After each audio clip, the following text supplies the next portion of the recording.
Hello children, today let us study a new lesson, that is supplementary reading number 18, The Broken Gate, written by Enid Britton, Fun Time Tales.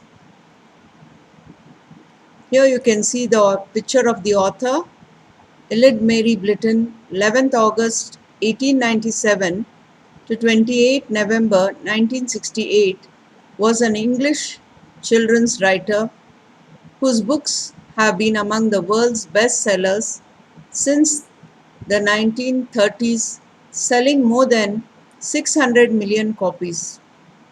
Britton's books are still enormously popular and have been translated into 90 languages.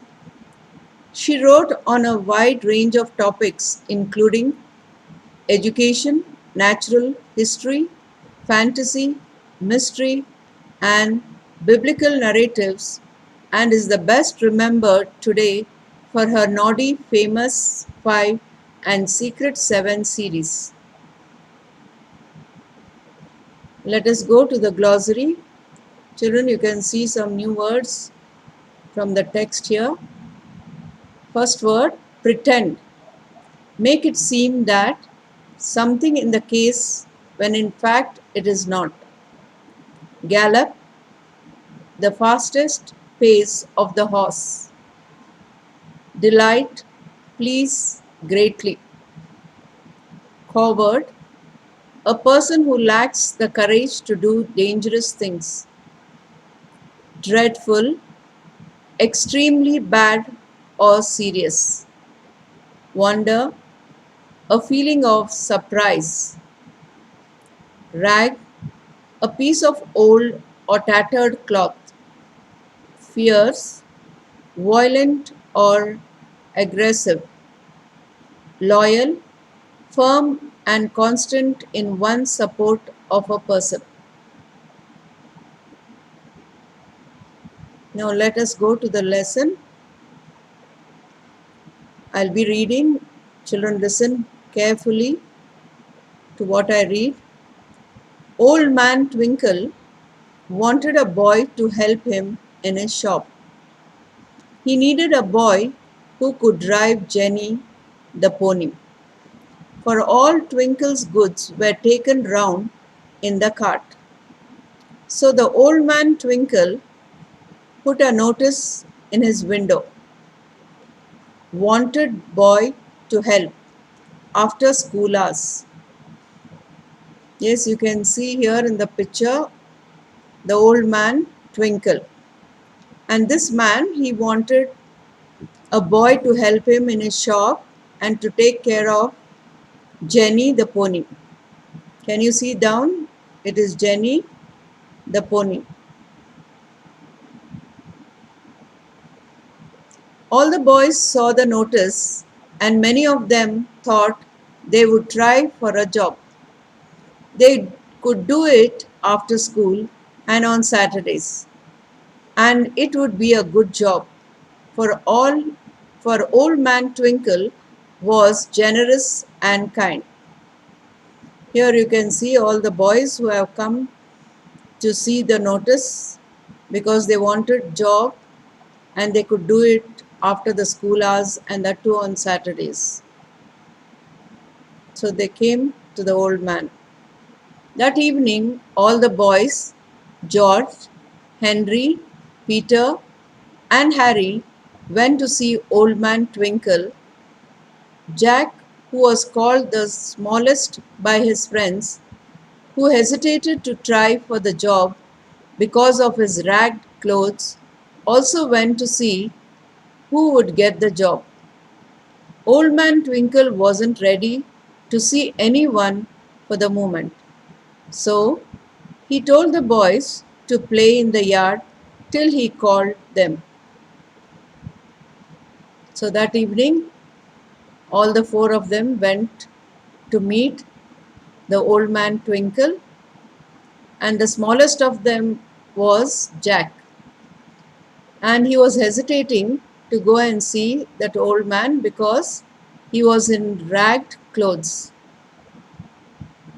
Old man Twinkle wasn't ready to meet them He asked them to play in the yard till he called them.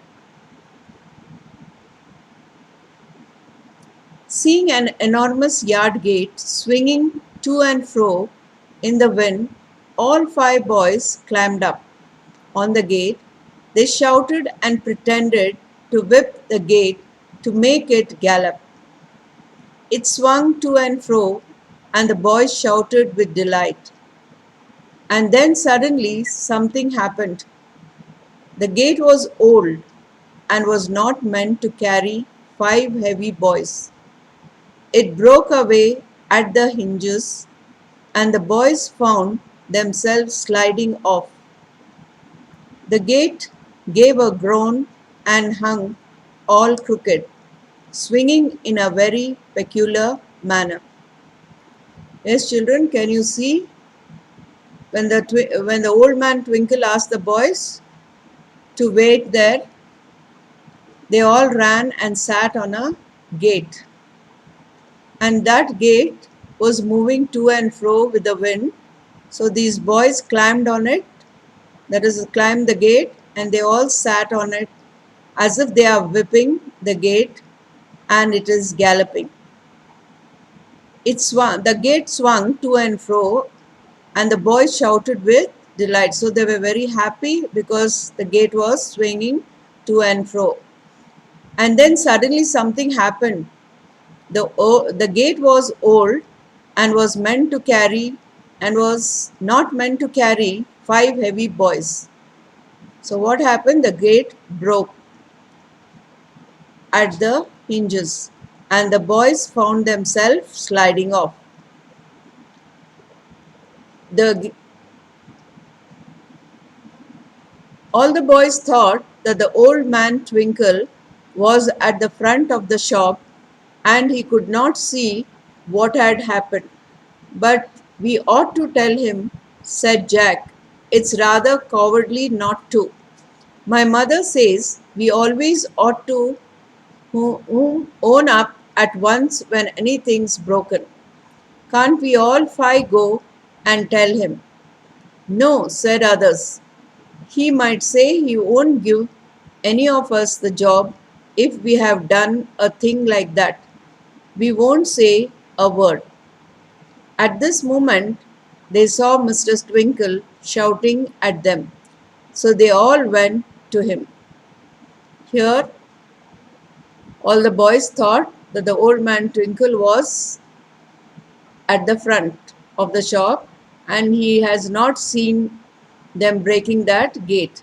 But this boy, the smaller one, that is Jack, he told we ought to go and tell him. We have to be honest. My mother always says that we have to own up for whatever we do wrong or whatever things we have broken. Can't we all 5 go and tell him? That was what he said to all the boys. But the others replied, no. He might say he won't give us the job because we have broken the gate. So we will not say any word.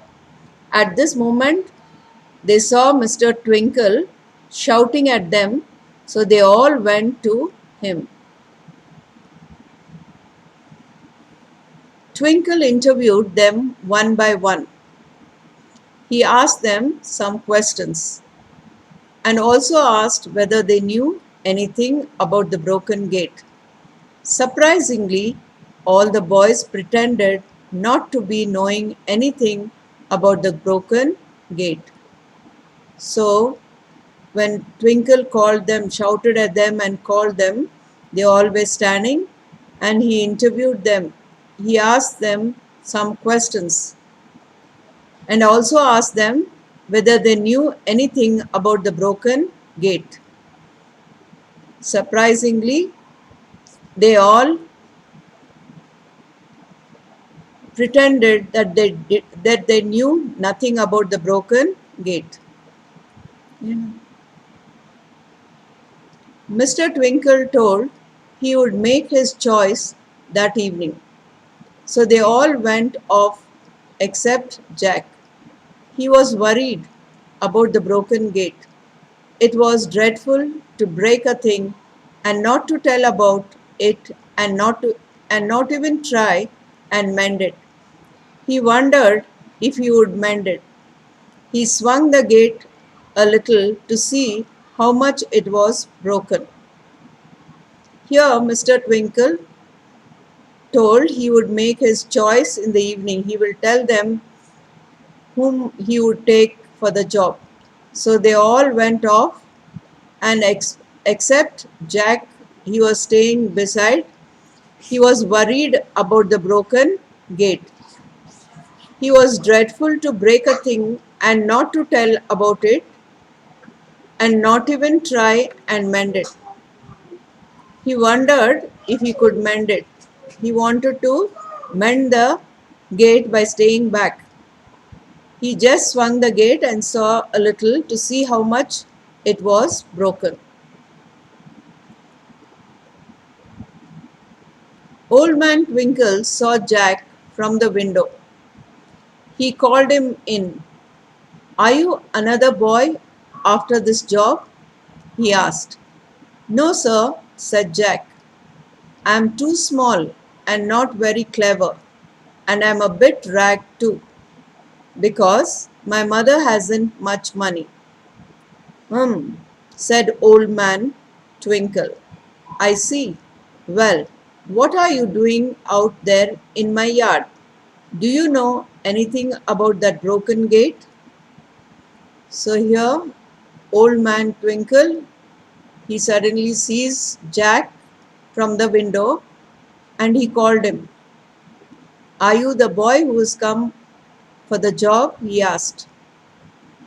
But Jack said, no, sir, I'm too small, I'm not very clever, and also I'm a bit ragged too, because my mother hasn't much money. Old Man Twinkle well, what are you doing out there in my yard? He asked this boy Jack. Do you know anything about that broken gate?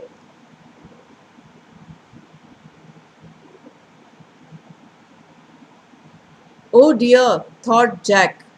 Now, what am I to say? I don't want to get the other boys into trouble. He went red and then he said, yes, Mr. Twinkle, I do know about that gate. What do you know about it? Asked the old man. So here Jack thought, now what I am going to answer this man? I have to tell the truth. And if I tell the truth, I will be putting the boys into trouble. So he went red, his face turned red, he was frightened. He said, yes, Mr. Twinkle, I do know about that gate. Then Twinkle asked him, what do you know about it? Twinkle asked Jack. I was swinging on it when it broke, said Jack bravely. Though he didn't feel at all brave, for Twinkle was frowning. Oh, so your weight broke my gate, did it? Said Old Man Twinkle, and he looked fierce. Well, not exactly, said Jack. What do you mean, not exactly? Asked Twinkle.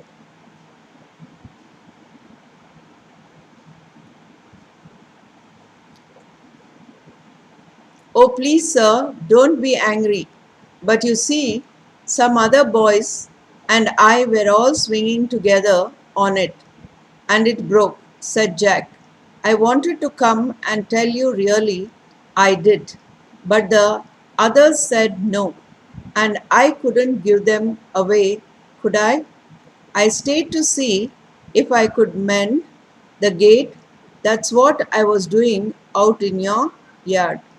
So when the old man Twinkle asked him what he was doing in the yard, he told, I stayed here behind to see whether I can mend the gate. And it was all of us who sat on the gate, and the gate came down So I didn't know what to do. When they all went, I stayed back to tell you the truth. I see, said Old Man Twinkle, and he didn't look quite so fierce now. Well, who were the other boys?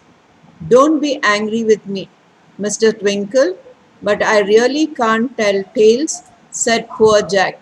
They are my friends, you see, and I don't want them to get into trouble. Quite so, said Old Man Twinkle. And now I'm going to tell you something.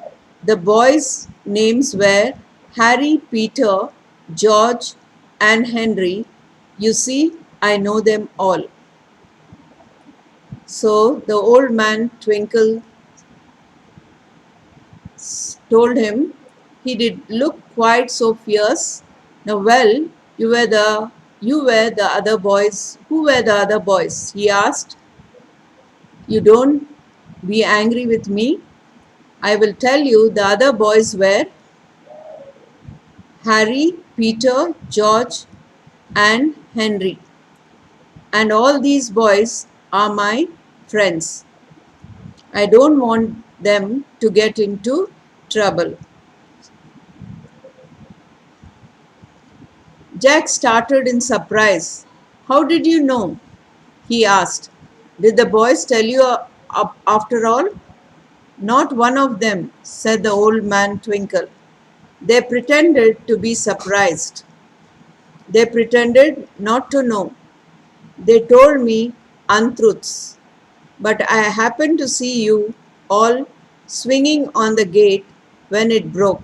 So I knew all about it, you see. So Jack asked Old Man Twinkle in a surprise, how did you come to know that we have broken the gate? Did those boys tell you? No. I saw I you all swinging on the gate when it broke, so I knew all about it, and so I asked you about it. Oh, said Jack, and he started at Mr. Twinkle again. Well, please choose one of the boys, he said. They are nice boys, really, although they didn't own up about the gate. I have chosen my boy, said Mr. Twinkle. Who is he? Asked Jack. So at last, Jack, he told Old Man Twinkle, all my friends are very good. Choose one of them, and they are all nice boys. Although they didn't own up about the gate, at that time, Mr. Twinkle said, I have already chosen my boy. Then Jack asked, who is he?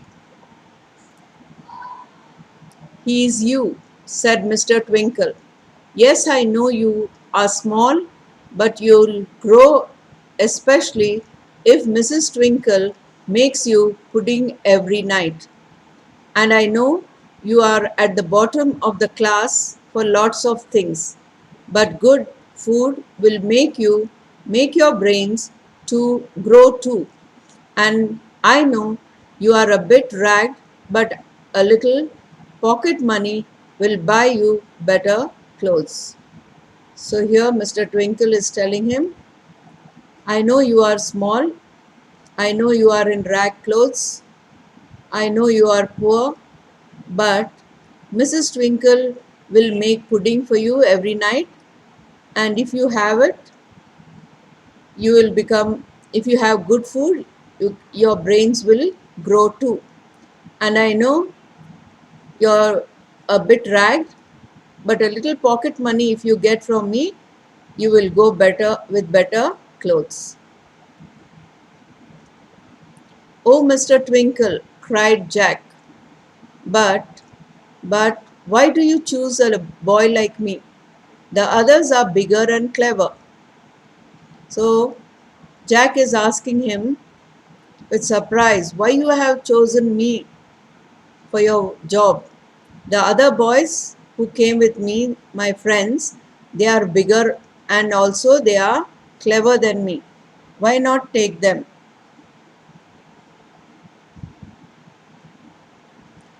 They may be, said Mr. Twinkle, but what I want is a boy who is brave enough to own up when things go wrong. I want a boy who can speak the truth. I want a boy who is loyal. And if you are loyal to your friends, as you have been just now, you will be loyal to me too. I have chosen the right boy, Jack. Ah, I have chosen the right boy. So he had, for Jack is with him still, but not as errand boy. Oh no, he is the head of the shop now and doing very well indeed. All because of a broken gate.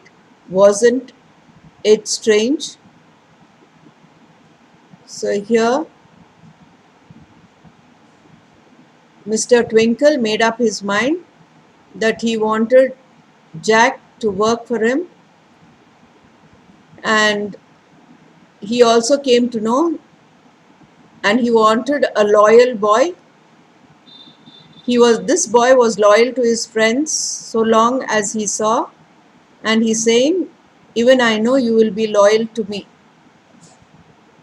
I've chosen the right boy, he says, Mr. Twinkle. Chosen the right boy? He's surprised. So he had, for Jack is with him now, still but not as errand boy. He is the head of the shop and he is doing very well indeed, all because of a broken gate. And this is really strange to tell you. Thank you, children. Thank you for watching. Please show love, like it, share it, subscribe it, and press the bell icon.